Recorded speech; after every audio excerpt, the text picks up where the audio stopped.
I don't see any yellow papers, any communications or appearances.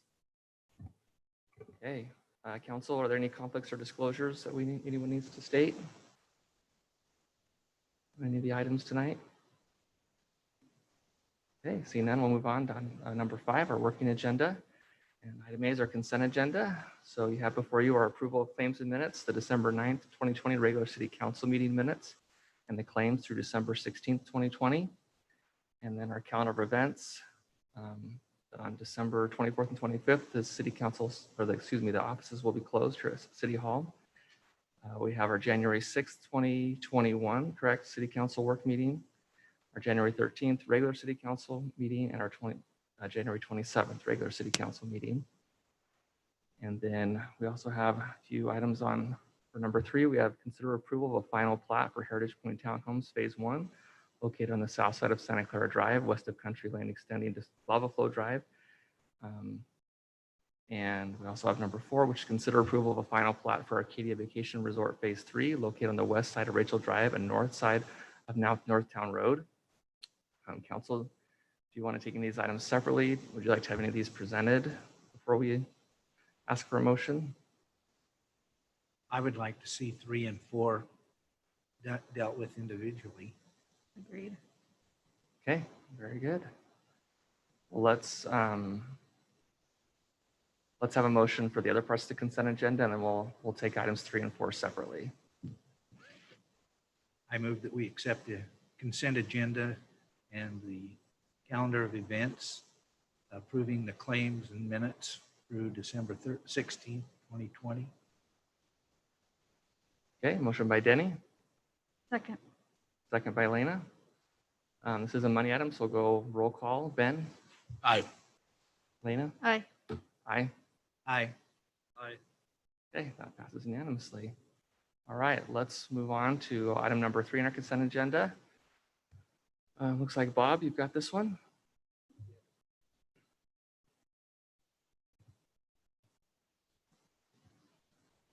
Yeah, this is to consider approval of a final plat for Heritage Point Townhomes Phase 1, generally located on the south side of Santa Clara Drive and west of Country Lane, extending to Lava Flow Drive.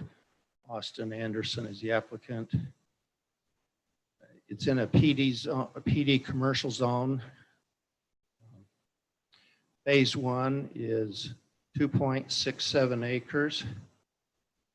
Project engineer, I think Jared Bates, if I say Alan here, might be represented, I'm not sure. Alan, I think Austin is also probably present on Zoom if there's questions.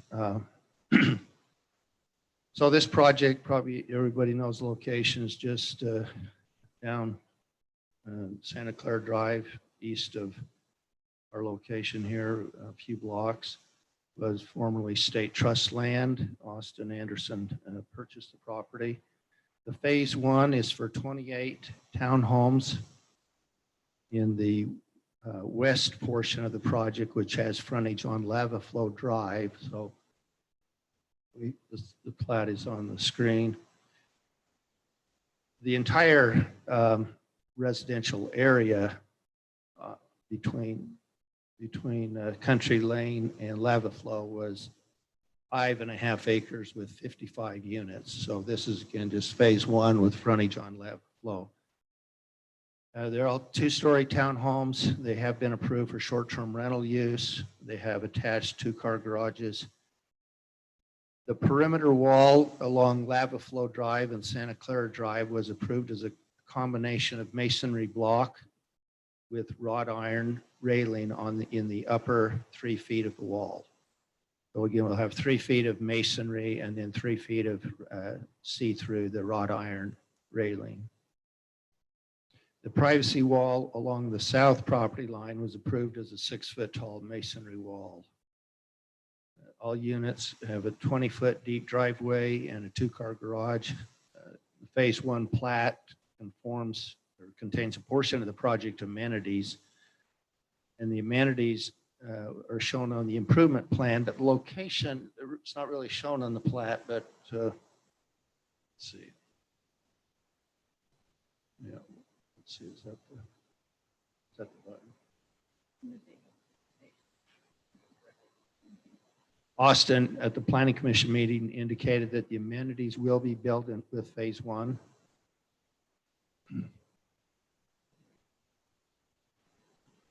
So let's see, it's right in this location right here, the amenities.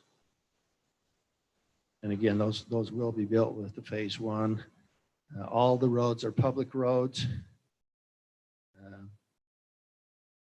Let's see, there's no change in the proposed building elevations. Those were approved by the Planning Commission and Council in a previous meeting. And this conforms to the preliminary plat, and the Planning Commission recommends approval of this plat as presented. Bob, just a question. Do you have the design for the amenities? I don't have the design, but the improvement plans, I don't know, have they got them at the city at this point?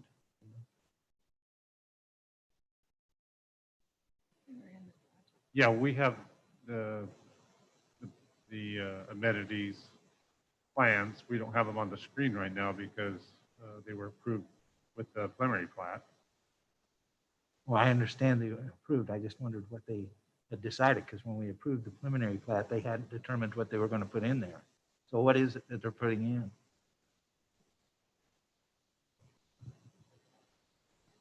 Yeah, Alan, are you representing this? But pool and clubhouse, among some other things. I think there was pickleball courts, I believe. But Alan Hall of Rodenberg's was the amenity area there with phase one is the clubhouse and pool. Is just the pool? Clubhouse and a pool. There was Okay. other amenities, but they're in phase two. So the clubhouse and the pool will be built with this phase. And we've got that design. Okay.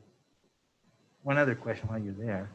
What's going to go between, on the Sitla piece that's between the wall and the first phase?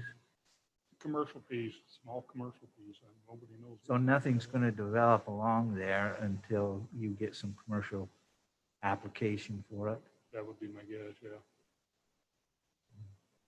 So it'll just be the lava, the crushed lava? Yep. Okay, council, any other questions? And I'd look for a motion. I'll make the motion. Pull it up here. That we approve the final plat for Heritage Point Townhomes Phase One, located south side of Santa Clara Drive, west of Country Lane, extending to Lava Flow Drive as presented. Okay, motion by Ben, Second. second by Elena. Any discussion on that motion? Okay, let's start with Ben. Aye. Elena? Aye. Aye. Aye. Aye. Okay, that passes unanimously. Move to number 4, which is consider the final plat for Arcadia Vacation Resort Phase 3. Yes, this final plat is for 19 unit phase 3 for Arcadia Vacation Resort. The project's located in the planned development residential zone. The applicant is Robert Smith. And project engineers are Horrock Engineering. Ben Willis is the representative. The acres are 4.27 acres for residential area, plus 1 acre for RV boat parking in phase 3. This 19-unit townhome style project development is phase 3 of the Arcadia Resort project, which is approved for vacation rentals. The preliminary plat generally follows the approved preliminary plat, except that the previous version had 24 units proposed in the area and also some RV parking in the upper end of the site. Now the RV parking is mostly contained in a triangular shaped 1 acre parcel on the north side of Hamlin Drive. You want to pull up that site plan, Brock?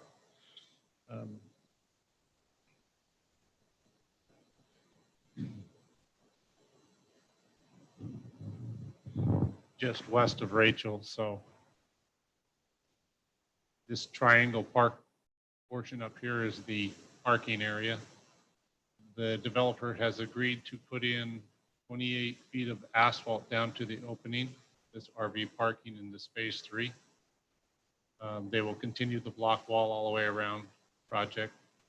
The buildings are similar in the original phase. All streets in the subdivision are public streets.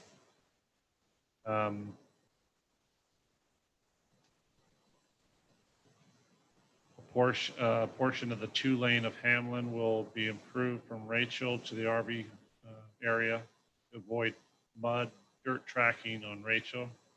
They'll have it improved with asphalt. There's also an amenity area within phase 3, but specific amenities for this area haven't been determined, as staff understands. Since this phase is generally consistent with the approved preliminary plat, the PD concept plan, staff recommends approval with the condition that the portion of Hamlin Parkway be improved to avoid mud on adjacent public streets. Planning Commission recommends approval of the phase 3 plat on the condition that the 2 lanes on Hamlin Parkway be improved with curb gutter, sidewalk, and pavement as agreed to by the applicant. Okay, thank you, Corey. Any questions for staff? Yeah, is this the one that they also changed the setback? So it's a 5-foot setback?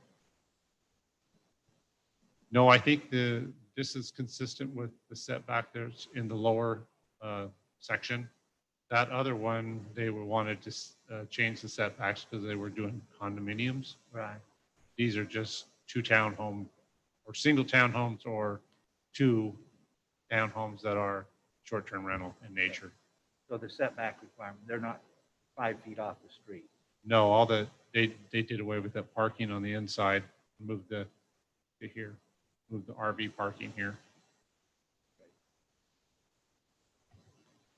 Is the boat RV parking under like a conditional use, or is that going to be a permanent facility there? I mean, I guess my question is Hamlin Parkway, Hamlin Drive, as that develops, are we going to have a boat RV parking right on the corner of that? We discussed that as staff, and as when Hamlin Parkway is fully improved, they will have to put in a decel lane or a lane there.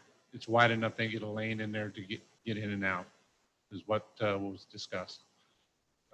Where Hamlin Parkway is going to be 5 to 10 years down the road, they'll have to put asphalt from Rachel over to it, and they'll have to they're going to put a block wall around it and stripe it for a parking area. Is that block, that was my next question, is the block wall part of the design? Will that go in now as part of the? That's my understanding, that they'll make that a parking area with a block wall all the way around and stripes and designated parking area. Okay. I don't care for this design at all. Can I say that? I think it's unrealistic to think that that the renters, the vacationers, are gonna drive up across a 5-lane road, park, and then walk all the way back around a community that's got a privacy wall all the way around it. What we discussed with the developer is they would have, that their clubhouse is in the first phase, and they have golf carts to shuttle, or vans to shuttle people back and forth when they want to park and get back to the main resort. And they also are going to put the sidewalk up so they can walk. So they'll have pedestrian walkway to get there. And also they'll have some kind of shuttle service, is what they discussed. Yeah, I think it's unrealistic. I'm not sure how safe it is to be going across a 5-lane road when it's fully implemented. And I think you'll end up with boats and RVs parking on those interior streets because they're just not going to go that far back. They just won't do it, my opinion. Yeah, I'd let the developers here. Mr. Wiltz is on the call on Zoom. Yeah, I mean, that's gonna be a controlled intersection either way, but once the Hamlin Parkway goes in with Rachel Drive, I don't think for most people, if they had their choice to park in their boat and RV in a much bigger area and only have to walk across the street, most people are going to do that versus trying to cram it into a smaller residential street area. So the thought there is obviously gives them much bigger area to go pull their boat and RV or trailer, whatever it is, up to that area. And again, as Corey had mentioned, the owners have multiple vehicles and golf carts both available to the residents and renters of these units that they can shuttle them back and forth to those areas if they need to. But there's also, when it's just off the screen, I think to the right, at least on my screen, there is an entrance between units 69 and 70 that will have a pathway that will come from Rachel Drive when they hit the sidewalk right there where Corey's, I think that's Corey's hand, Corey's computer hand, that they can access back into the project or come back down to the main entrance if they're further down into the facility. So. Okay, council, any other questions for staff or the applicant? Just, Ben, will you answer my question on the wall? This area, are they planning on block wall fencing that in now? With the boat and RV parking? Yes. Yeah, it'll be fenced in with a controlled gated access. So just from a security standpoint and also a visual. So that will have fencing around it. And this will it's specific for boats and RVs, not overflow parking. I guess Correct. Elena's question on that, are we going to get a lot of traffic back and forth? Go grab an extra car or? Yeah, I mean, we're designating this as just as such as boat and RV parking. I mean, you got to remember that the main loop drive and streets through Arcadia also have parking on one side of the street. So there's parking on one side of the street, there's parking in the driveways, and then we've actually added quite a bit of new additional actual designated parking stalls, as you can see around that future amenity site. There have been quite a bit more stalls that have been added in there as well. So from that standpoint, I think we've got a pretty good handle on the individual car parking. And then again, the boat and RV, and they'll monitor. I mean, Robert had said they're going to monitor that with their folks. They've always have folks that are in their clubhouse from from the concierge desk and people to check in and out. And they always have multiple people in there that they're going to be monitoring that pretty closely as far as the parking goes, with putting your boat and RV type parking up in there and not having that be also just people parking their car and having, a ton of traffic, foot traffic coming back and forth. Looks like Jack has something. Yeah, Ben, this is Jack. I just wanted to make sure when we talked that sidewalk and curb and gutter was going to be ran all the way in front of the RV parking area. The asphalt only needs to be ran down to the opening, but the curb and sidewalk will be ran down to the end. Yes, that's correct. So yeah, our final drawings have it shown that way. Okay, and then you did change the power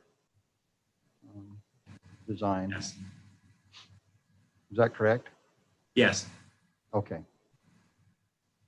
Yeah. So we have those final construction drawings, which is wrapping up on our end to get them a final QA/QC done on them, and then we'll have those back ended. But we did make those modifications per your request. Okay, very good. Anything else, council? Yeah, I would look for a motion.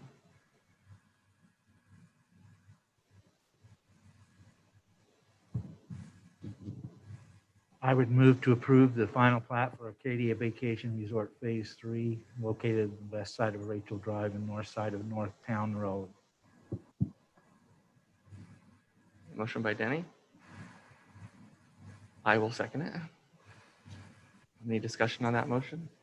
Just in the motion, I just want to make sure that is, obviously it's intended. It doesn't show on our plan that there's walls and a gate on that. Could we Are you okay to include that in, that it is properly?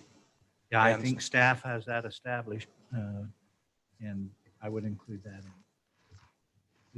We've got more than just the walls. We're talking about the curb gutter and sidewalk and asphalt, so yes. Okay, so we've got an amended motion. I'll also amend my second.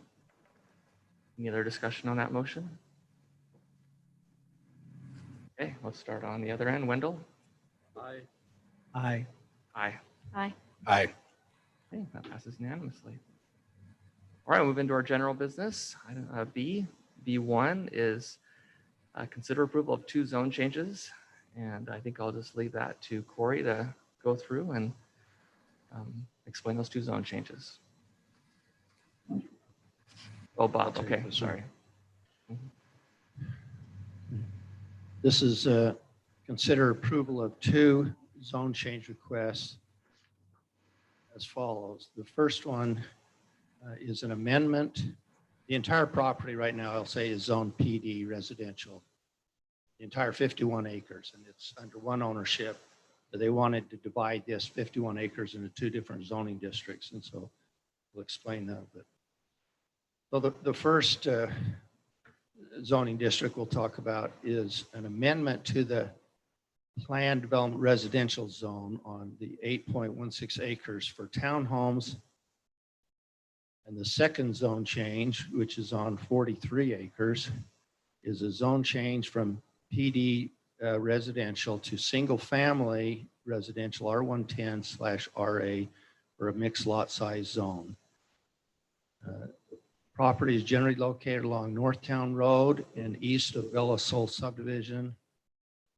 The requested PDR zone amendment area on the 8.16 acres is generally located east of Rachel Drive and south of the proposed single-family R110/RA zone area noted above. The applicant is Sean Sullivan. Sean is here this evening. The engineers, Alan Hall with Rosenberg Associates.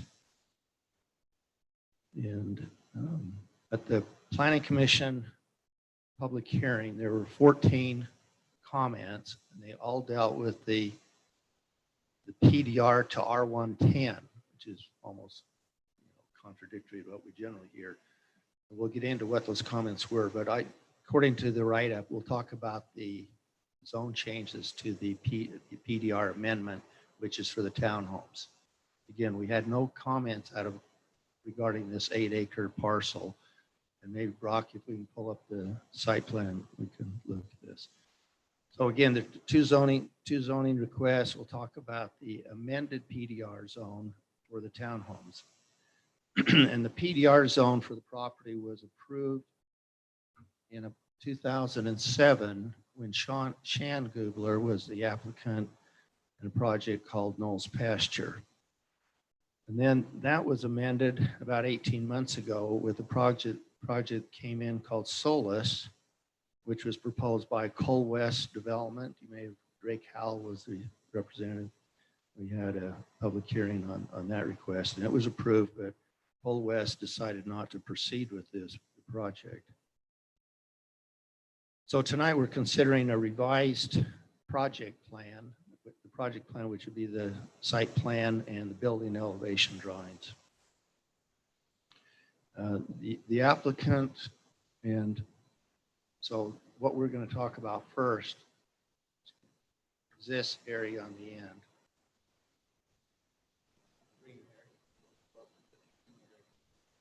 There are 8 two-story buildings. Each of those buildings has 7 units.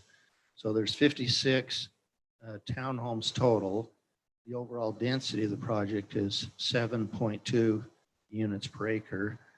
They're not asking for a density bonus, and they're also not requesting short-term rentals on any of the property, not the townhomes nor the single-family zone. So the Tuacahn Wash runs through the property and provides open space and also a trail network along the wash. The landscaped and common open space area amounts to 37.8% of the project area. So the project amenities, they propose a landscape common area, open spaces, playground, pickleball courts, and sand volleyball. Those are, again, those amenities all relate to this green, the townhome area. An HOA will be formed to maintain the recreational amenities, common areas, and all landscaping. The building exterior design features, each two-story unit includes 3 bedrooms, 2.5 baths with 1,684 square feet of total living area and an attached 2-car garage. Exterior features include tile roof, stucco finish, window shutters, and pop-out features. See the colored building elevations.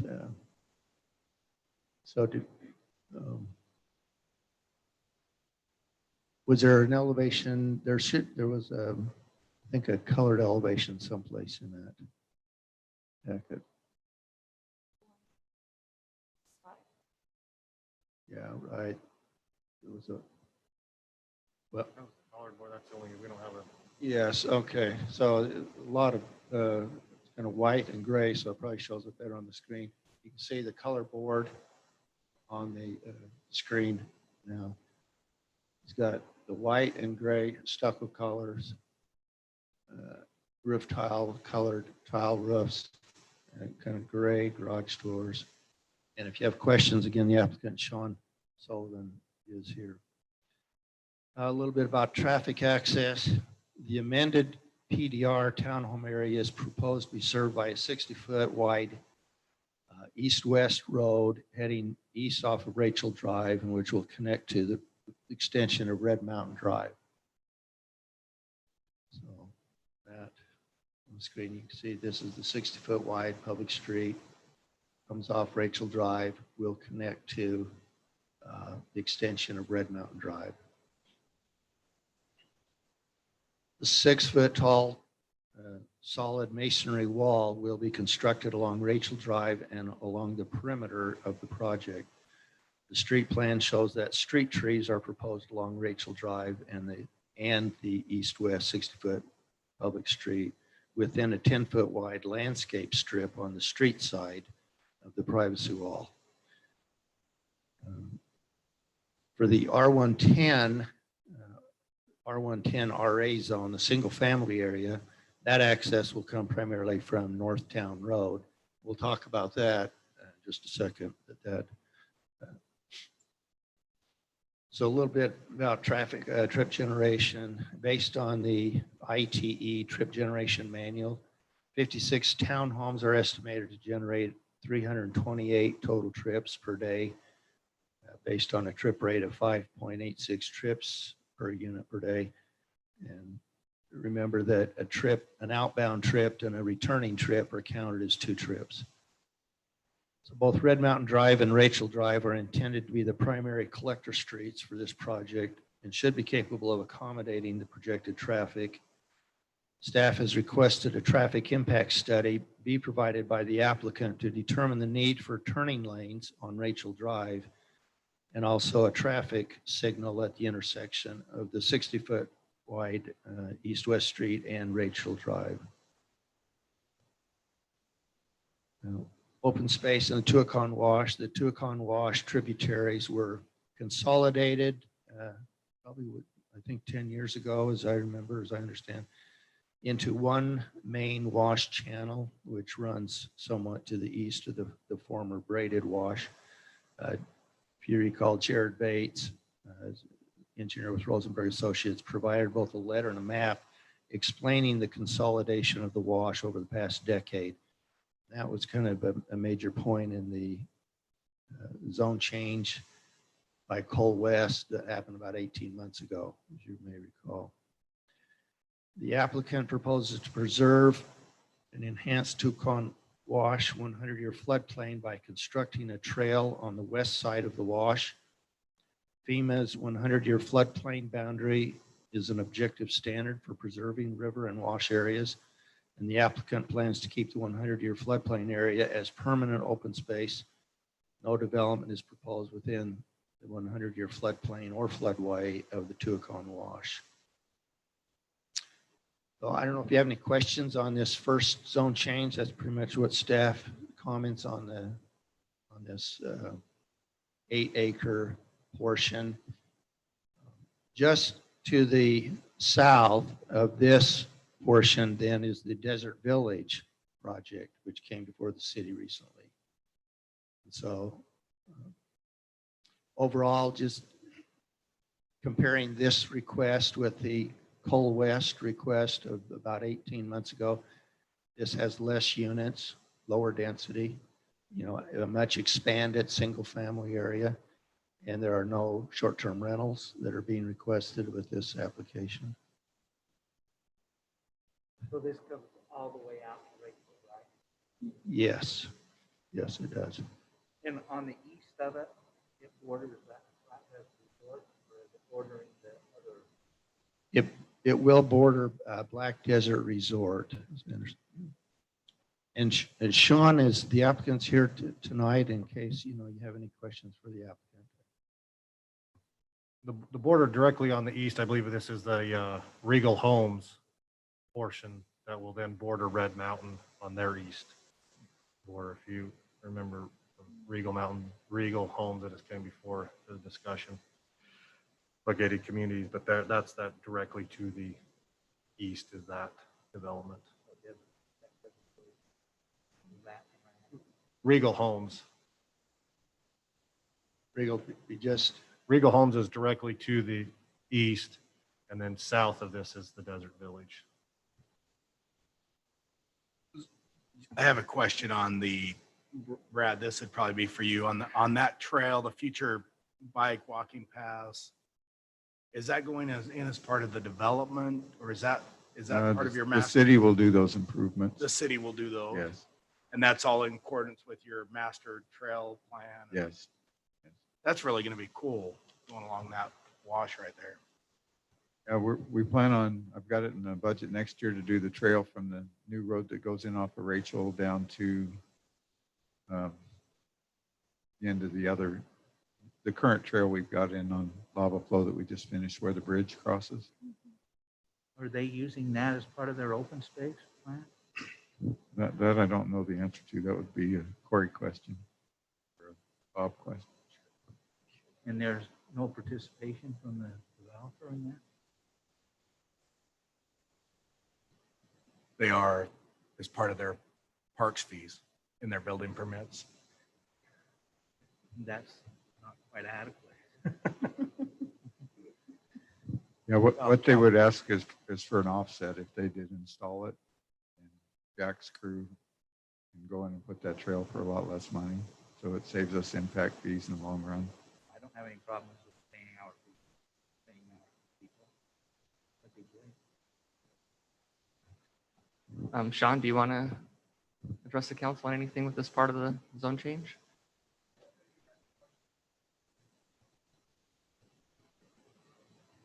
I was going to ask on the pavement inside of the townhome development, will that be maintained by the HOA? Yes, we do have those. Those are private roads, right, inside there? Yes, they'd be private roads. We would maintain, the HOA would maintain the asphalt. So Matt, I have a question for you, because the private streets is going to be part of my question too. I'm assuming, are we reviewing this under the old PD ordinance or the new PD ordinance? I think it'd be the new. Yeah, it'd be under the new PD ordinance. I know we passed it. I just wasn't sure if the mayor had Yeah. signed it because we were tweaking a few things. Unless the timing's different than I think. I think this came in under the new, didn't it? I think so. I'm not sure that there was any, on this application, it would be any significant difference whether it was the first one or the older one or the new one. I think it's under the new one. The new one was approved at the end of October. But Yeah. I'm not Yeah. sure exactly what the question was, Lena. Well, I guess my question is, under the old ordinance, if we don't have it signed and ready, under the old ordinance, private streets are not allowed. These would not be considered private streets. I think it's just it's It's an access to the parking area. It's like a parking lot. Parking, yeah, it's really just it's a parking lot. It's not a street, but the people can drive in and out, but it's like a parking area, parking lot. So what will prevent, knowing the issues we're having with the questions with gated communities, private streets, why we're looking to redo another ordinance, what's going to prevent this from happening again, where somebody comes in and says, well, I'm just going to make it a private drive. It's not really a private street. Well, I'm sorry, Lena, are you referencing the changes that are proposed and on the agenda tonight? Dealing Well, with gated communities, because our PD ordinance doesn't prohibit private streets. It only prohibits gated communities. the new ordinance doesn't prohibit it, but it says that we strongly encourage public roadways Right, and will only approve private roadways under limited circumstances. right. That's correct. And so I look at this and say it's really set up almost like Arcadia or Paradise or something else where you have these large units with interior streets. And I guess that's my question is, now that we've allowed some of that, because we're not stopping it under the new ordinance, it's limited circumstance, what prevents it from happening again, where a developer comes in and just says, we're just going to put a we're going to call it a private drive. We're not going to call it a public street. I guess on a zone change, what prevents it is you. I mean, ultimately, it's up to the city council to decide whether this meets those, Limited those circumstances. limited circumstances. We would prefer to have them public. I mean, it'd be great for us. Yeah, I agree. Well, then they have to be built to our standards. Sure. Do you know what the profile and the standard, like the smallest private street would be, or the public street, like this circumstance? Probably got I know on townhomes, like the way I've dealt with these in the past is that it is like a parking lot. It's just I guess maybe private street's not the right word, but it's like a townhome environment where it's just a big parking lot, really. That's the way I understood it was coming to us, and unless Alan can tell us that there's enough room in there to make it.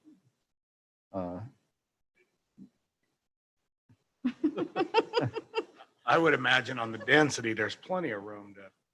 That's, I just, yeah, I don't, I just don't want a homeowner coming back down the road and saying, we've got these drives or whatever you want to call it. A homeowner's going to say, that's a road. And we've got curb and gutter, and city, you have to pay for this because we're not maintaining it. Because that's what happens. That's, yeah, and that's always gonna happen. But that's why we try not make it look like a street. Well, street is a narrow strip of asphalt. We try and make them with parking areas, so it looks more like a driveway, a parking area than a street. Does it have curb and gutter? Yeah, Okay. yep. And can you not put it in the CC&Rs exactly what the description of that property is? Yes, it will be. But that still doesn't. Then they have no. when the HOA is trying to go through their budget and going, we don't want to pay for the chip and seal. We want. And that's what's happened, is people, they realize that it's increasing their HOAs, and then they come to the cities and say, hey, will you please take this over? Right. And that's what she's talking about Right, here. but if it's budgeted in, or in the HOA, at the time you purchase the unit, that budget's set. That's correct. But in about 10 To the developer, 10 years, those costs increase. So they got to increase their cost, their annual due, their monthly due, or whatever it is, HOA fee. And then they start complaining because they're paying taxes just like the rest of the residents are. So my question, just to follow up on that, because the applicant have you felt like you're being pushed to show these as private streets, or is there? So I've done a couple of these projects that are attached units. My forte is more in the single family. The ones I have done, we've always been forced to make them private streets. And I understand completely, because I've been, I don't want to say we're victim, but I've been in, when I was first married, I was in a project similar to this, that they didn't maintain the roads. And all of a sudden they just raised everybody's dues. immensely, because it hadn't budgeted correctly for the chip seal. So I can see it's a really good question, and fortunately, 10 years from now, 20 years from now, you know, if we sell this project or somebody sells it, doesn't different, it's hard to know if they are managing the funds correctly. We'd have to go back and look, and maybe if you guys would prefer public roads, look at a profile that would inform our project. Well, that's I guess kind of a question to us. I don't have an issue with the private roads, but I think there's been a discussion of late, and actually, so I think, I guess, just as a council and as a city, this is, you know, I think in this community, it's going to be spelled out in the CCNRs and the HOA and all that, who maintains it and the way they're designed. But certainly, I don't think it'd be a problem looking at the space that's there to do a profile that allows to meet the city standard. But I guess my question on the city side and from us, is that really what we want? Are we okay with the HOA maintaining it? There's a public street section that's been approved in other townhomes that is a 35-foot, got a 5-foot sidewalk on one side. This would meet that. So there's 25 feet of asphalt with the curb gutter. So, I mean, if that's what you wanted, we could make it fit a 30,000 street. With not to. Your preference to not to, is it just for the space? Is it just that additional 10 feet trying to take that? Is that? Okay.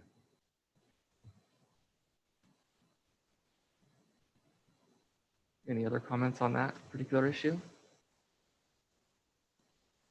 I mean, I look at this and see that's like a driveway into a parking lot. Having lived in things like this as well. We tried to design it in a way that there was plenty of parking. One downside to this is with these multifamily units is parking. If it's not done correctly, it's rough when people don't have driveways, because then if anybody comes over, they're parking in the street. We put 2-car driveways that'll fit 2 vehicles on every unit. Besides that, we've actually overparked it just as far as guest parking goes. So there's a 2-car garage plus, like I said, 2 stalls in the driveway, vehicles to park. As far as the plan and layout, colors, I think it all looks great. The question I had specific to the turn lane, can you address that? That came up in the thing that you spoke on lights and turn lanes. Is there going to be a left turn lane coming from Ivans, from North Rachel in? That'll come from the study. Okay. Yeah, you'll get the zone, and then they'll have to present us the traffic study. Okay. Because eventually this comes around, ties into Red Mountain. Obviously, there's going to be a future light on Red Mountain. I just didn't know, as these start to build out, there's going to be some traffic come on, but that's all taken care of in the traffic study. Perfect.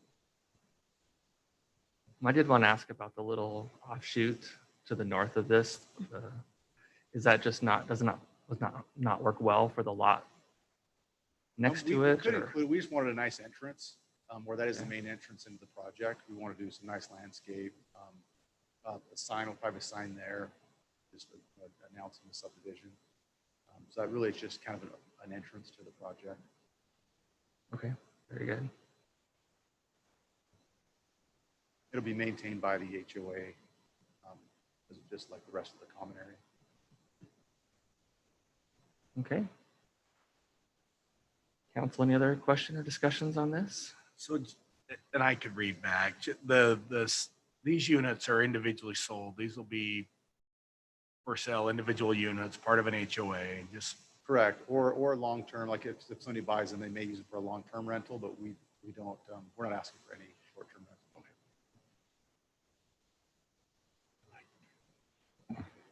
The awesome part about this plan is you can see the road that goes all the way through to Red Mountain, where the original road was supposed to go through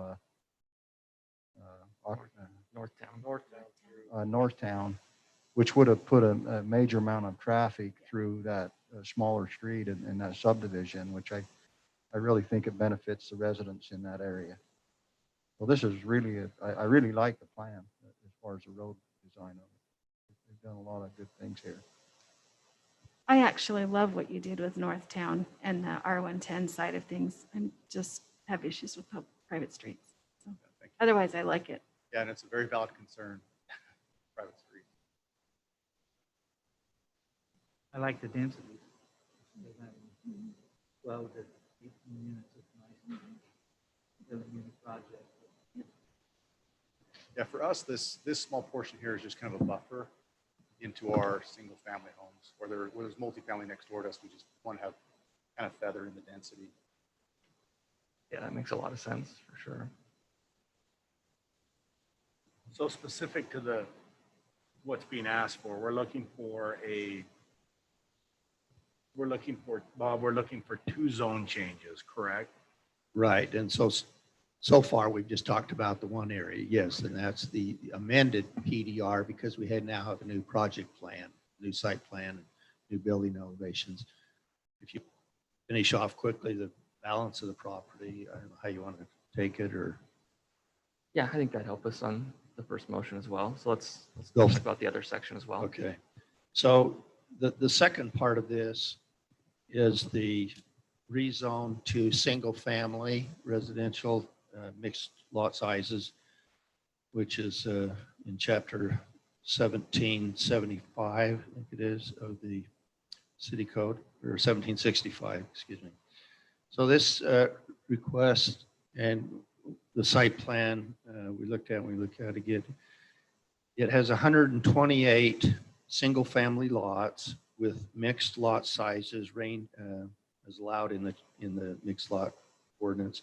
Lots range in size from 7,680 square feet up to 18,405 square feet.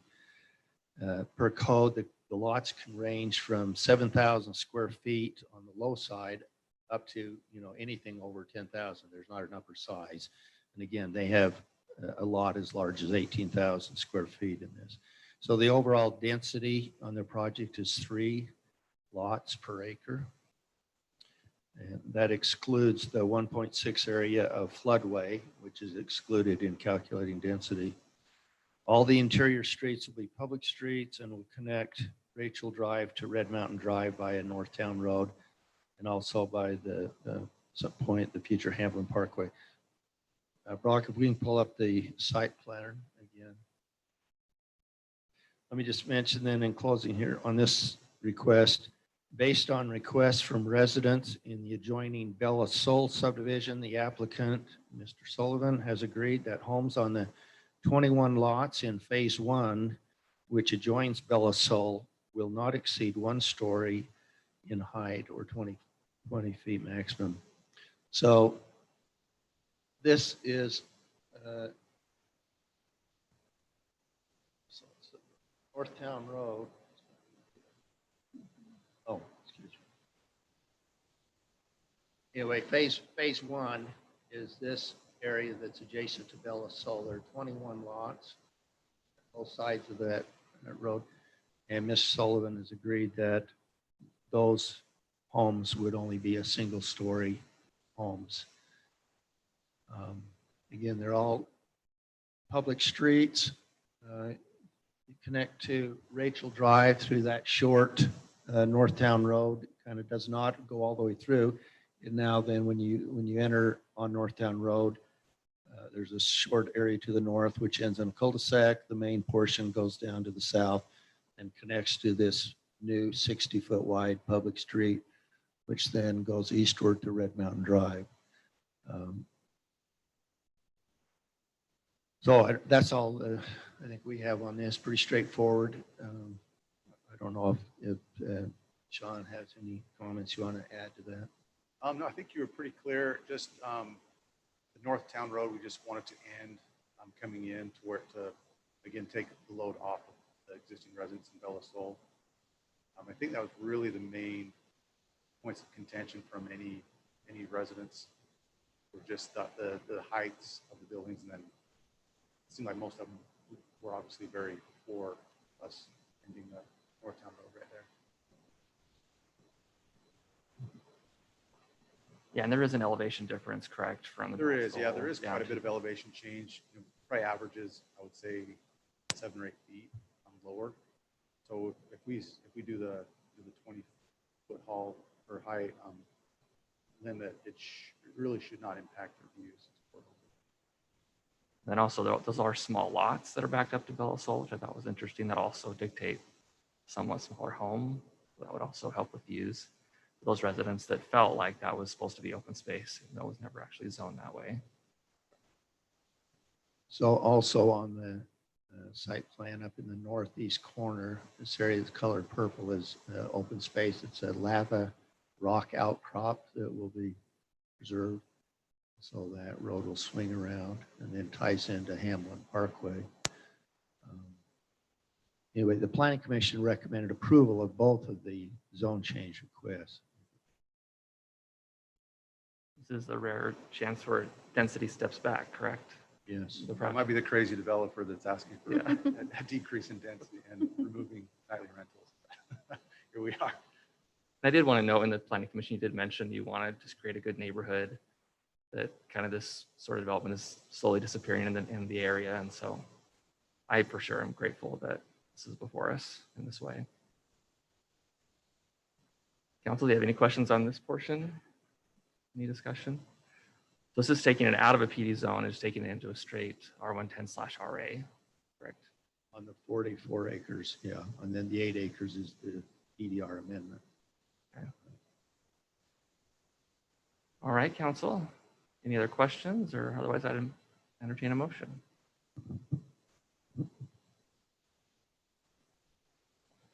I guess I should ask Bob, were there any conditions set by the Planning Commission that we need to note? I don't Well, just remember any. on this single family portion, the fact that Mr. Sullivan has agreed on phase 1 that all be singles, that all just be single story homes on that phase 1, which is 21 lots. And council, do you want to have any more discussion about the entrances to the townhomes, public streets versus parking lots? How do you want to handle that?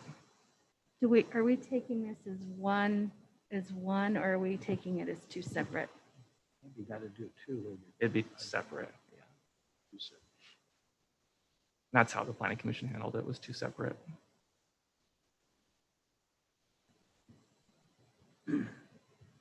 Well, I'd make a motion that we approve the first, which is the amendment to the planned development residential zone on 8.16 acres for townhomes with the parking requirements required by the city and the traffic study determining whether there's a turn lane needed or not. Okay, we have a motion by Denny, I'll second that. second by Ben. Any discussion on that motion? Okay, let's start on this end again. Ben? Aye. Aye. Aye. Aye. Aye. Okay, that passes unanimously. Now we'll need a motion for the zone change for the rest of the development. Keep going, Danny. You're on a roll. Well, I certainly think it's a good thing to go to the R110 RA zone. Noted in the ordinance, and I appreciate the fact that the developer has worked with the residents in Belisol to somewhat alleviate their concerns by going with a 20-foot high first phase on the 21 lots. I would move to approve the mixed lot, moving it from PDR to single family R110 RA with various lot sizes on the 43.2 acres. Second. Okay, motion by Denny, second by Ben. Any discussion on that motion? Okay, Wendell? Aye. Aye. Aye. Aye. Aye. That passes unanimously. Thank you very much, Sean. I do too. Want to commend you, Sean, for it's a good transition on how you did that and how you work with the neighbors there. So.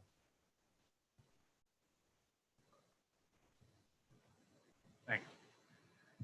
Okay, very good. Let's move on to item B2, which is consider amendment to the Santa Clara City zoning ordinance. to allow for gated communities under certain conditions and approve ordinance 2020-19. And this one will be Corey. Yes, Title 17 zoning ordinance 17.68.40 G, Plan Development District, gated communities. The background is city staff, including city attorney, are recommending an amendment to that section, which presently prohibits gated communities within a planned development district. The proposed draft code amendment provides that the PC may recommend approval of, and the city council may approve a project plan for a PD zone project, which includes a gate or gates intended to limit public access on the project, provided the project meets various conditions and requirements.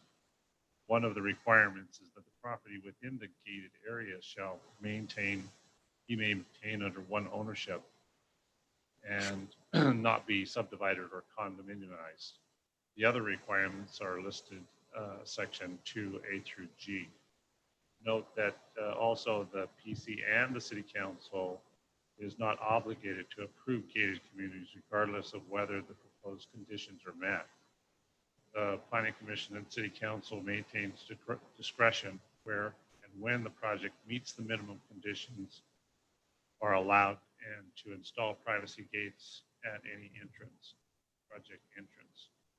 Planning commission recommends approval of the proposed code amendment, noting that the amendment is quite restrictive in terms of following gated communities, and very few are likely to meet the criteria for allowing gated communities.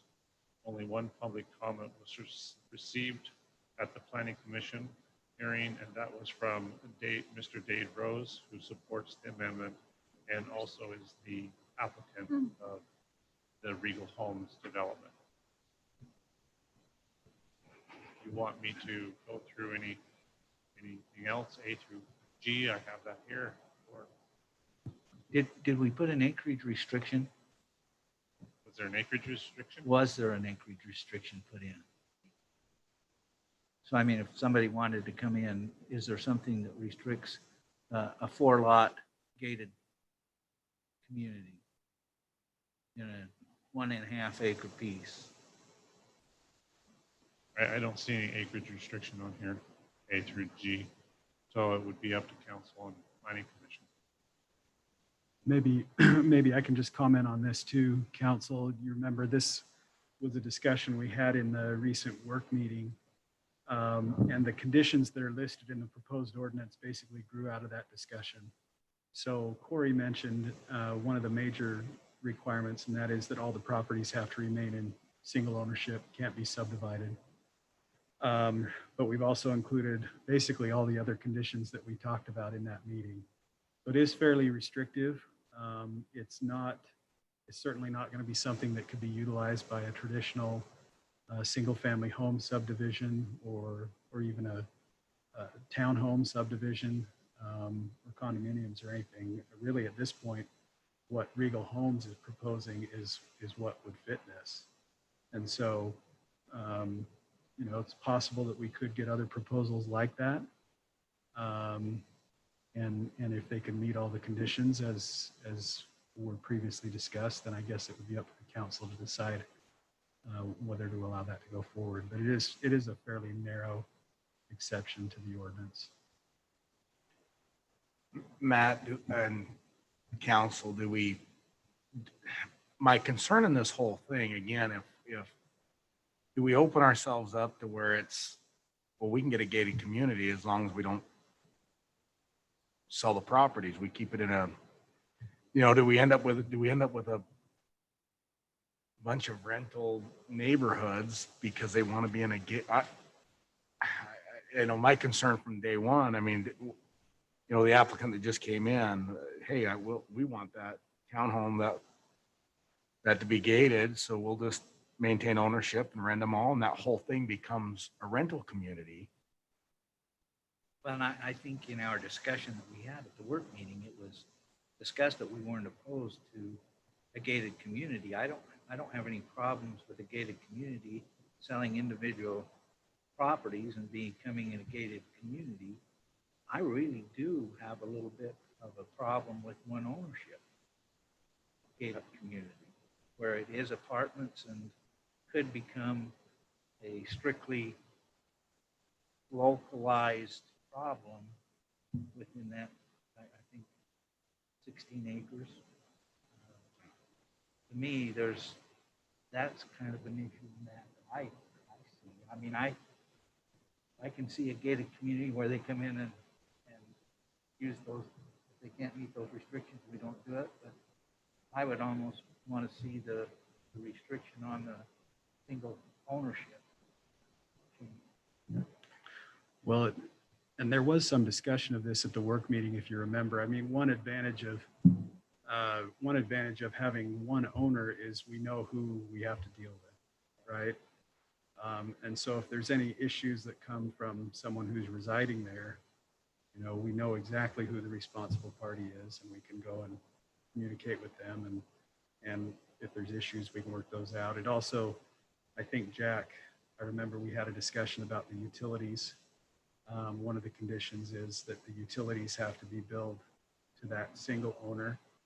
And so some of the conditions are designed around the idea that there would be a single owner, and to create the conditions so that it simplifies the city's management or relationship with this community, right? So you know, and I'm not necessarily advocating for that particular condition. If you wanted to eliminate that condition, we certainly could. I think it would open it up to be much more broadly applicable than it is with the single ownership requirement. I do like the idea that we've been given the leeway to deny, depending on what we want to do. I mean, but it's very hard to do it when you have them meeting conditions of the ordinance to go in and deny a ground to use prejudicial ground. To me, Well, the other thing I'd say about that is keep in mind, this question is only going to come to you in the context of approval of a project plan as part of a PD residential project, which again is as we've talked about recently, it's a legislative decision. The city council doesn't have to give much justification, frankly, because it's in the nature of a zone change. You know, it's a change to the city's zoning ordinance and zoning map. So, and I think we've tried to make it pretty clear that this is completely within the council's discretion if they don't like a particular project. As I remember the work meeting also, there's some concern about services from the fire and police in the gated community. We still have any problems there?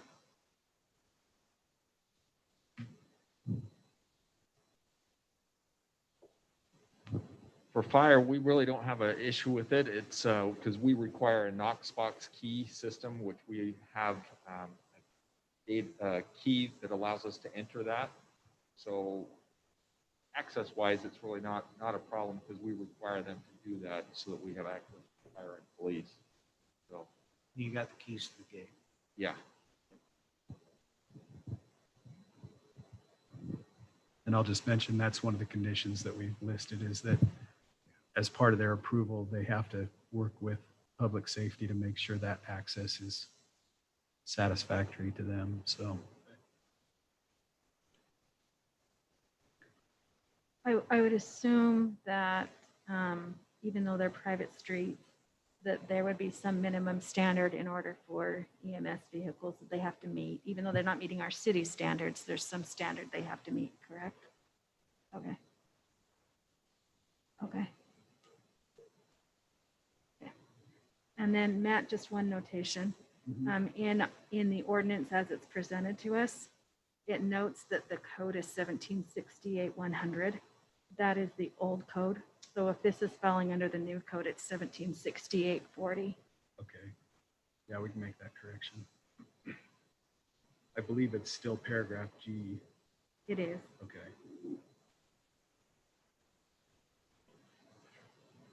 Was there any discussion from the planning commission we should be aware of? What was the vote for it? Things like that. Well, no, there wasn't too much. Frankly, I think the planning commission discussion was, are we opening up something that hasn't been allowed in Santa Clara? You know, we haven't allowed gated communities. And they were concerned about opening this up and making it too likely that we'd get a bunch of others. And so it's drafted so narrowly that I think, you know, very, very few, maybe Dade Rose and Regal Homes, probably be the only applicant that would meet that criteria. And I think they felt comfortable with that. They kind of like the idea of not having a lot of gated communities. So there was no public comments other than Mr. Rose was on Zoom and he supported it. And I believe Mr. Rose is still on Zoom if you want to hear from his comments. I guess, yeah, I do have the question of what happens if there's like 4 lots and they want to gate off their little area. That's not pondered in this, correct? Family compound. Yeah, exactly. Well, and I do like, again, I spoke in the before, I'm not opposed to gated communities. I think the world we live in, there is a sense of security and for people coming here. Denny, I do agree that there probably ought to be a size limitation on something like that to say, look, we're not going to allow, you know, someone to gate off their cul-de-sac and have 4 lots and then what that is. My concern coming this way is it's very specific to what it has. Obviously, it's not encouraging gated communities, but it is encouraging this type of development where it's owned by one developer. It becomes all rental. And I'm from my perspective, I'm still having a hard time stomaching and at least getting my mind around what that looks like. What happens, you know, and does that encourage future development to where now to get a nice gated community in Santa Clara, it's going to be all rental? Is that something we want? Is that, and I don't know the answer on that. I mean, personally, for me, the project that just came in, if it was, you know, that's a big project. You know, if that came in as a gated community, personally, I wouldn't be opposed to it. Now, many of you are and residents are, but all individually owned, all in a great area that would probably be easier to gate off, kinda, but they're individually owned, they're maintained, and it's big. It was a big project. So I don't know.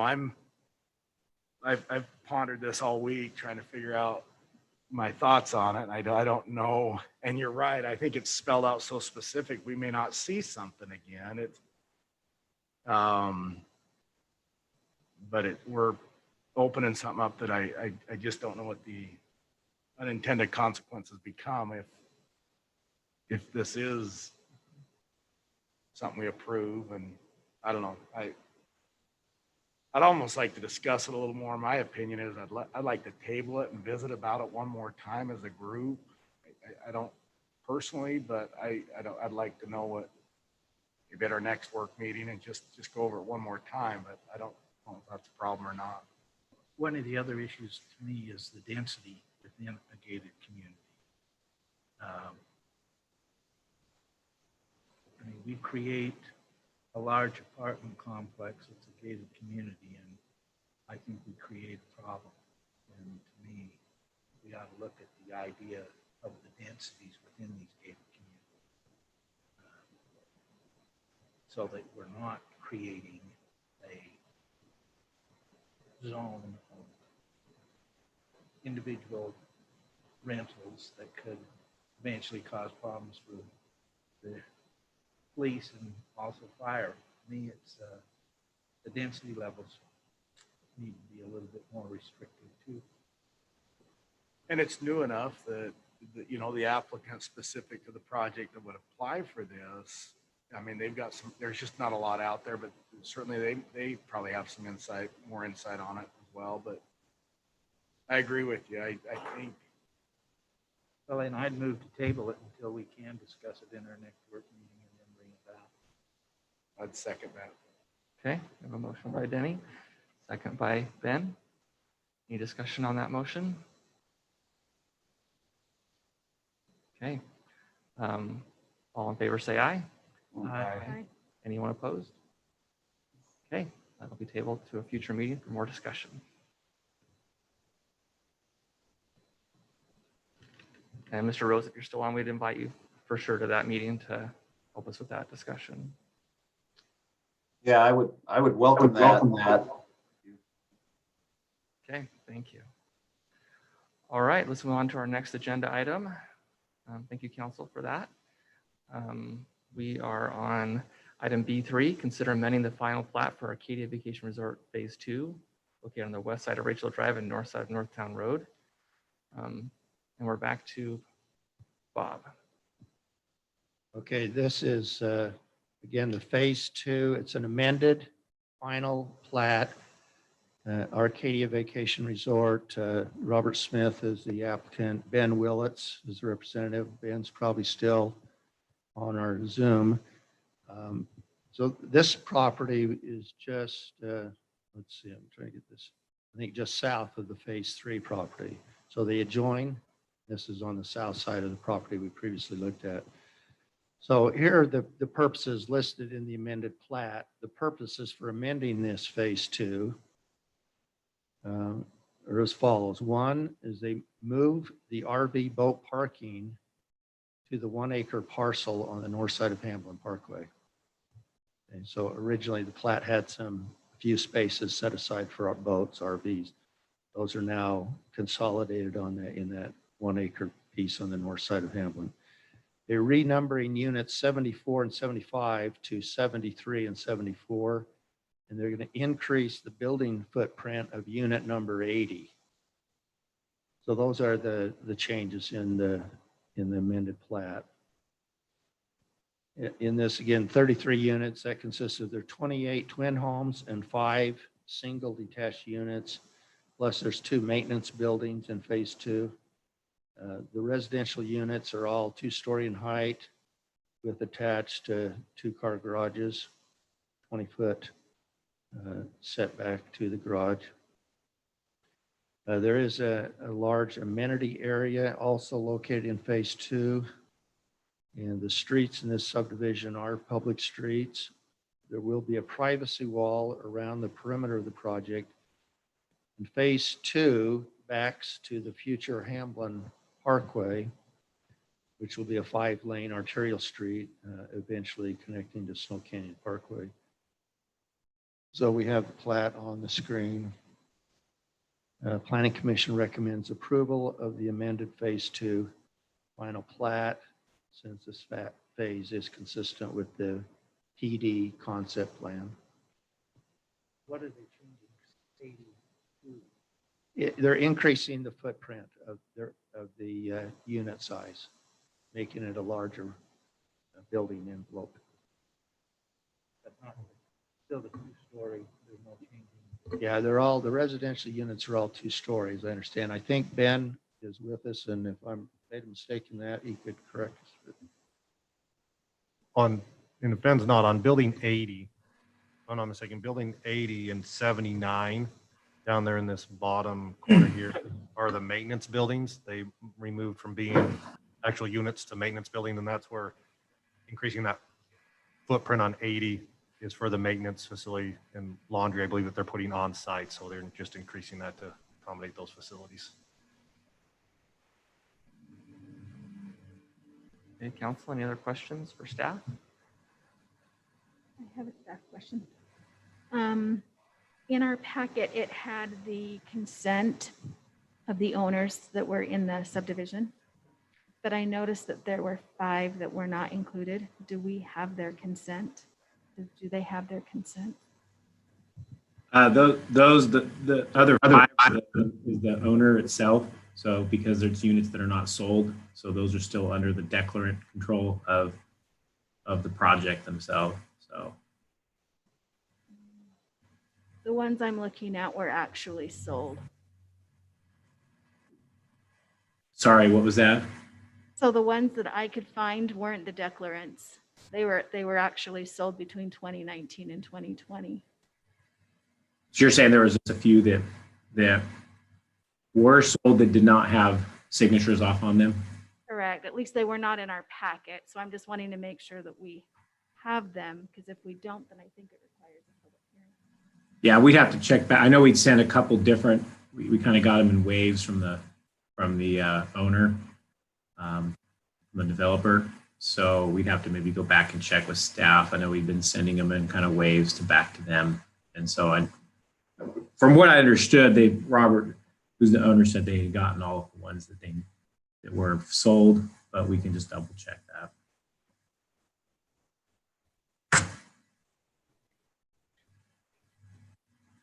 I mean, you're right. If all the property owners haven't signed consents, then it would require a public hearing. So if it turns out that they haven't, I guess we'd be back doing this again. So then is our motion contingent upon making sure those are signed?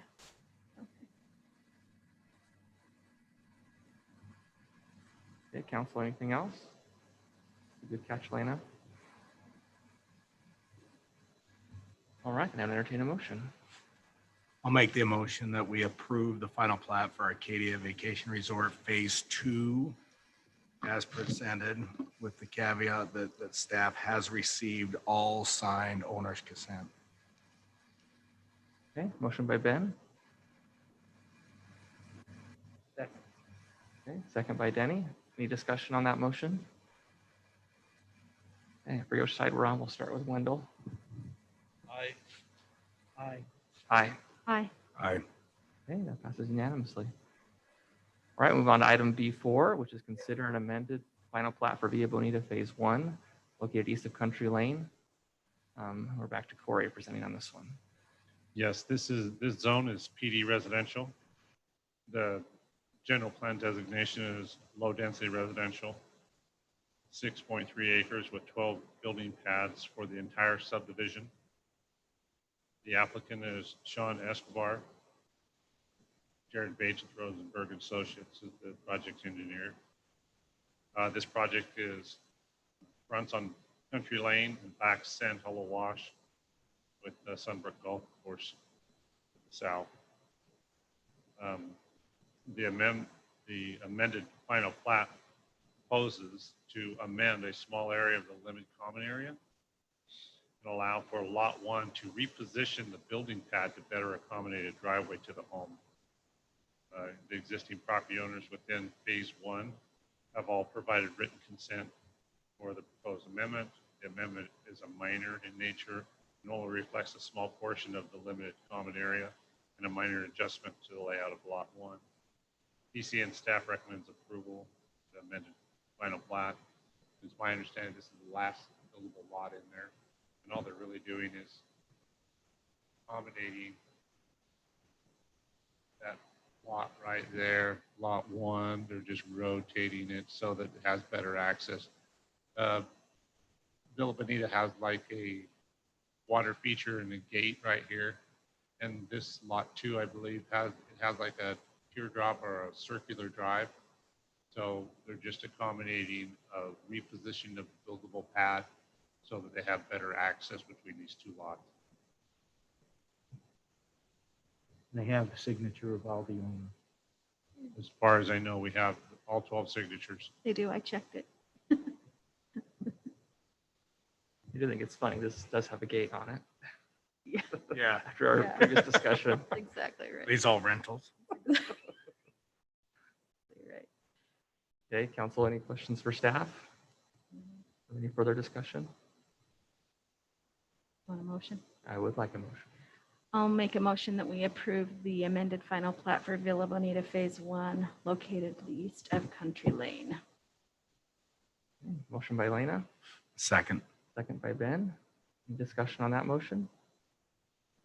Okay, let's start with Ben. Aye. Aye. Aye. Aye. Aye. That passes unanimously. Thank you, council. All right, we'll just keep trucking on. We're on item B5, which is consider approval of the Santa Clara City Water Conservation Plan 2020 and Resolution 2020-20R, adopting the plan presented by Jack. Thank you, Mayor Pro Tem. Pro Tem Mayor. Every 5 years, the city is required to put together a water conservation plan. It's required by the state. And that time has arrived again. And so we've asked Sunrise to put this together for us. They've done our last 3 or 4, I think, that I've been here working with the city. And so with that, I'm just going to give Steve to stand up and give a brief explanation to you what they've done for us. And I think what they put in there as far as what we can do for water conservation is good for Santa Clara City. Thanks, Jack. Steve Hall, Sunrise Engineering. I think you know all of you, and you all know me. So hopefully this is brief. I mean, the water conservation plan, as Jack said, updated every 5 years. It is required by the state, and generally stays fairly similar to how it was, except that we update all the numbers based on the latest master plan that was done a couple of years ago. So just kind of a few brief kind of highlights from the plan that I wanted to share. So one thing that the state had us add was 2019 water loss, so basically we take the amount of source water basically that's coming from your wells or from the system, and minus it with the water that's actually being billed or used. And we have that number at about 13.6%, which is, I'd say that's fairly average. So that's non-billed water. And that can be from either hydrant flushing or hydrant usage, meter inaccuracies sometimes can cause that, illegal connections, or real water loss such as breaks or leaks. And so last year that was around 13.6%. Looking at the city's per capita, or I guess per connection water usage, based on the last master plan, it was at 572 gallons per day per residential connection. That is slightly above the state average as far as per connection goes, but if you look at it as far as per capita, we're actually less than the state average. So we're kind of just right there in the middle ground. That 572 gallons per day number actually is a decrease of 10.2% over the previous 5 years. So it is going in the correct direction as far as water conservation. So then further down we have water conservation goals. So and this is similar to what it was in the last version of the plan, which was to reduce that 572 gallons per day, to reduce that number by 7% within 5 years. Like I said, we did 10% the previous 5 years, and so the goal would be to do at least 7 these next five years. Other goals are to maintain a quality water distribution system, educate the public about water conservation practices, continue converting schools and parks to secondary water where feasible. And then just some items that are in there as far as water conservation strategies or measures, items that you guys are already doing, the city's already doing, or the city, or just ideas that the city could do. Water reuse. I know that there's specific parks and other connections that are being used. Irrigation water is being used instead of culinary water. That's the other one, is continue to convert schools and parks to secondary water. Promoting zero-scaping, a tiered rate structure, which the city does have a tiered rate structure adopted to promote conservation. Water costs more the more you use. Public awareness and education, such as, the Washington County Water Conservancy District has a number of programs, making sure you have an informative water bill so people can see what they're using and what it's costing them. Workshops is another idea. And then water audits, such as one of these options is a citywide audit program. And then other options for conservation practices or city ordinances, water system improvements such as replacing aging water lines, and meter replacements to help with any kind of, if you have old meters, they always read low. And so metering, if you have basically a nice meter replacement program will help with metering inaccuracies that might be a cause of that 13%. So that's basically the summary of the water conservation plan. Don't know if you guys have any questions or about the plan. If we decrease 10% and 7%, and if we continue for the next 10 years at that rate, we won't need water, right? There you go. Yeah. Exactly right. I will tell you this, we sent a copy to the state, and they reviewed this and came back with a couple changes. We made those changes, and so I don't think they'll have any problems with this version of it. So we just need to approve this in the resolution, and we can send it back to the state for approval. So with all of our updated meters, maybe some of it will take care of itself next year. Yeah. We, Or 5 years, I guess. Okay, council, any other questions? I would entertain a motion then. I'll make the motion that we approve the Santa Clara City Water Conservation Plan 2020 and Resolution 2020-20R. Second. Okay, motion by Ben, second by Wendell. Any discussion on that motion? Okay, I don't think this is a money item. So all in favor, say aye. Aye. Anyone opposed? That passes unanimously. All right, we'll move on to number 6, which is consider amendment to the municipal billing and collection agreement and amend ordinance 2020-18, presented by Brock. Thanks for that report, Steve. It was really easy to read. All right, I'll take this, but I'll probably let Matt explain the details. But roughly we received notice from Fay River with the solid waste district that there was an error.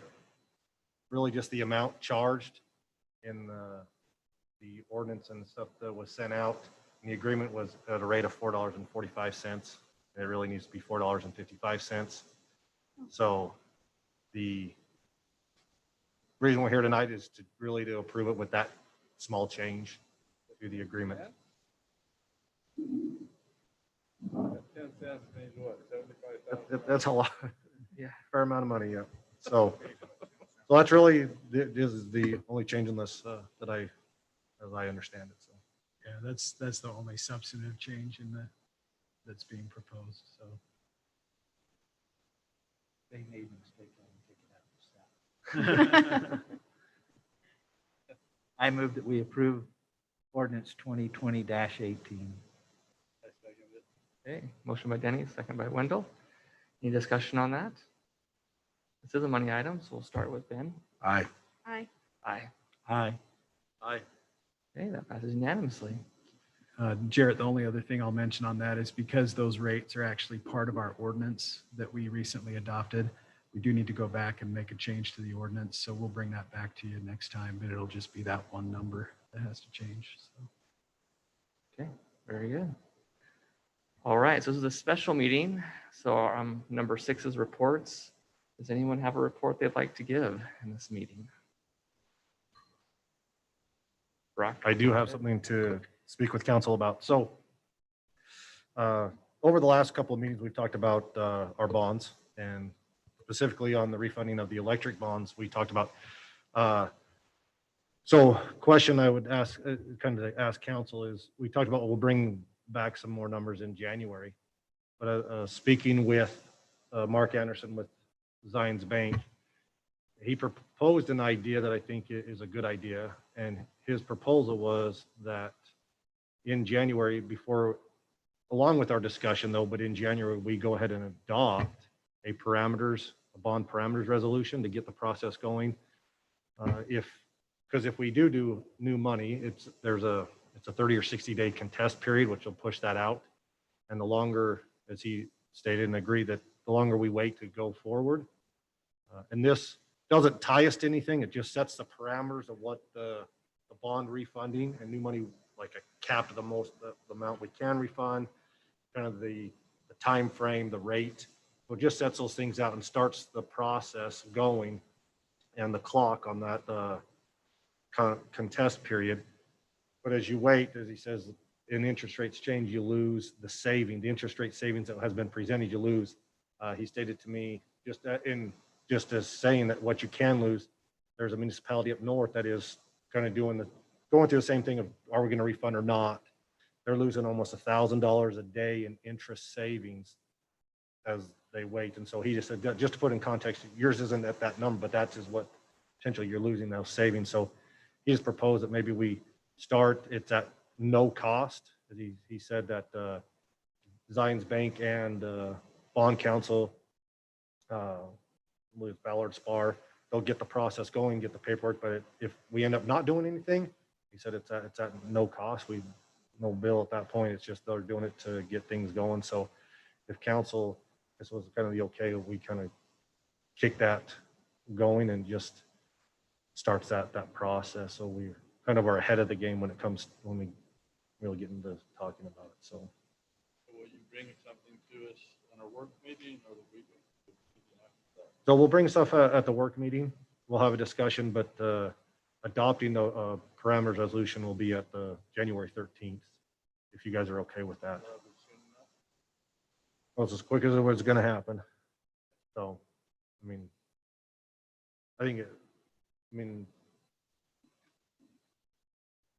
any time would be good to get going. The sooner the better, if that's what we want to do, which I think, well, as we've discussed, refunding the 2 is definitely, I think, what was the feeling I got. We for sure want to refund the 2, get the better rate, do it that way. The big discussion was whether you'd add the new money in or not. So, like I say, it puts a cap, because I think in this, even if you get to the point we say, hey, we don't want to put the new money, the 1.2 in, it's a parameter. You could pull it out and say, hey, we're not going to go that route. So just leaves us options, but it gets that contest period number, those days started. So Yeah, I'd be in favor of that for sure. all right. Brad has a question, looks like. I have 2 things this evening. On Saturday morning at 10 o'clock at the Santa Clara Cemetery, we're going to have the celebration Wreaths Across America. And there'll be a short ceremony to honor the veterans of Santa Clara and Washington County. After that, we'll have the families first lay the wreaths at the deceased veterans in the cemetery, and then we'll invite all the public to come out and place the wreaths. We've got 160 plus wreaths to place, and everything will go out tomorrow, Thursday afternoon, and mark all the places so they're easy to locate where the veterans are. But that should last about, I think it starts at 10 and we'll probably be done by 11:15 maybe at the latest. And then also, I just wanted to get some feedback from council on tournaments. Hurricane and Washington are running tournaments, and we've got requests from Southern Utah Baseball, which is a local group that sponsors youth baseball, and they would like to schedule tournaments in January, at least one tournament. I've got other people that are interested in coming, and I just wanted to know what the council's wishes are, whether we go ahead and schedule those, or do we keep, currently we're closed through the end of the year. We were closed because of the governor's order, right? And he's lifted that part of the order, right? Did he lift that part of the order? I'd have to go back and look. I'm not There's aware. no order. They're playing right now. The teams are playing. So, and I would be in favor of letting them play. They've still got the same. They've still got to provide the same information they were providing before, but they're playing, and obviously we got some good fields. Yeah, they all have to present a COVID plan, and we have to approve it. And we also check to make sure that they are. We can't enforce it 100%, but we keep track, and the people that bring in the tournaments are really careful about making sure that they enforce the mask rules and those things. Yeah. Brad and I discussed on that one. We're I think on the same page of wanting to allow this. I think it's a good thing.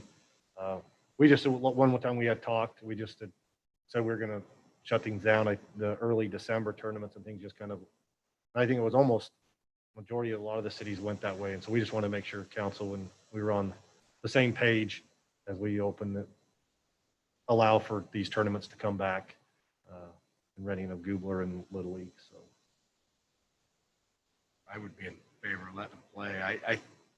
I think we probably ought to discuss that moving forward because the governor's restrictions were 2 weeks, and yet it's hard for Brad because you're trying to, okay, what's going to happen? I don't know, maybe we need to try to figure out a plan moving forward. Just how do we react to these? And yeah, because and it left it hard to book fields because it was you'd get 2 weeks and then it would be you'd get it like on a Wednesday or Thursday. You'd say, well, here's what we're going to do, not knowing where you're going to go. So how do you book them out? The only tournament I think that we had booked in December was, if we had one, was first part of December, or we didn't have any in December. We had 2 in December that we canceled. So when then those went, I think, right out of the gate when the governor did his mandate. So, but like I said, Brad and I discussed it, and at least my feelings was to him, I think it's a good thing to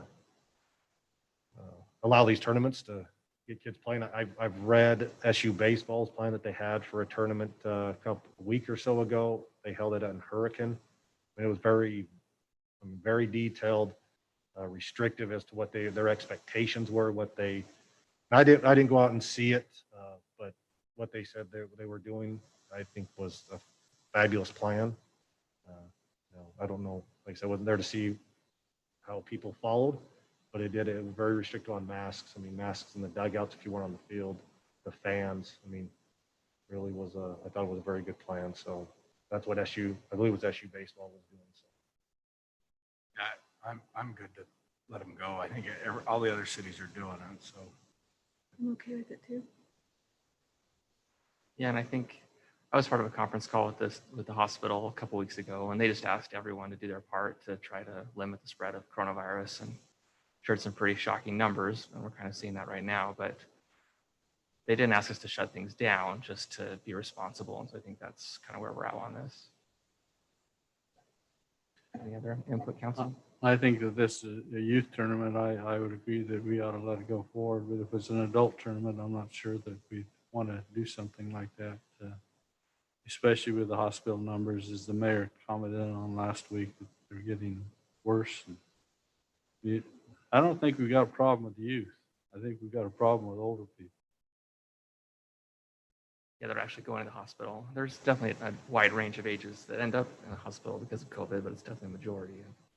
Well, that's been older forever, though. Problem with old people.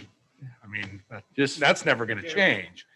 So got our geriatric side of the that's table here and the other I side. can see them a lot better over there. The mayor gone. Okay, all right, so I think that's the feedback you need. Council, or were you done, Brock? Was there anything else? that's it. Okay, Chief or Jack? Bowens and Collins presented this plaque. Well, it's a picture of the bridge. It's so that it's framed on the back so that we can hang it. But it's pretty nice. It shows the bridge and tells about it, how much was spent, and the project cost, location, delivery method, designers, and the contractors that were involved. So we can hang that up wherever you guys would like it. I just wanted to show you that. you're missing the waterfalls, aren't you? The water, Waterfalls. yeah. Yeah, no waterfall. Anyway. Okay, thank you, Jack. Did you have anything, Chief?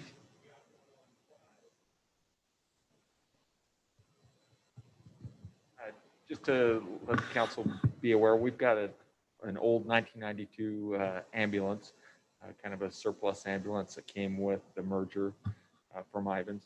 It's one that's been out of service for quite a while and needs quite a bit of maintenance. So we've decided to donate that to the Northwest Fire District.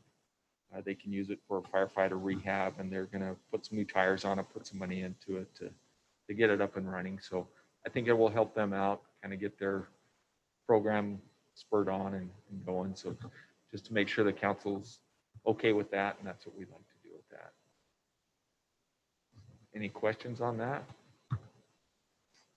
Have you gotten, oh, go ahead. I was gonna say, does that require anything formal, Brock? No, Okay. no, it's been off our list and just, like you said, it's been unused for years and. Yeah, it hasn't been in service since we've had the mergers. Have you gotten your new ambulance yet? Not yet. We're hoping 6 to 9 months is Oh, wow. the date that we're being told on that. So we're excited once we get that, but Yeah. yeah, Wow. Okay. ways out. Any questions or? I did want to commend staff for how this is set up on our computers up here with the different items separated on different files. There's no more scrolling with black screens, so I think this now is you, Christelle. Thank you. That's all Christelle, so. We've tried to just eat kind of through things. We're working through what we've tried to things to work, and she came up with this idea again, and it was much easier to get through to each item where you are and stuff. So hopefully, as we say, she's bright and she keeps, coming with things to help us out. So. Excellent. All right, anything else, council? If not, look for a motion to adjourn. Moved. Second. A motion by Lena, second by Ben. All in favor, say aye. Aye. Any opposed? I don't want to go home. No. Have a great holiday, everyone. Won't see each other till after the new year. Thank you, everyone.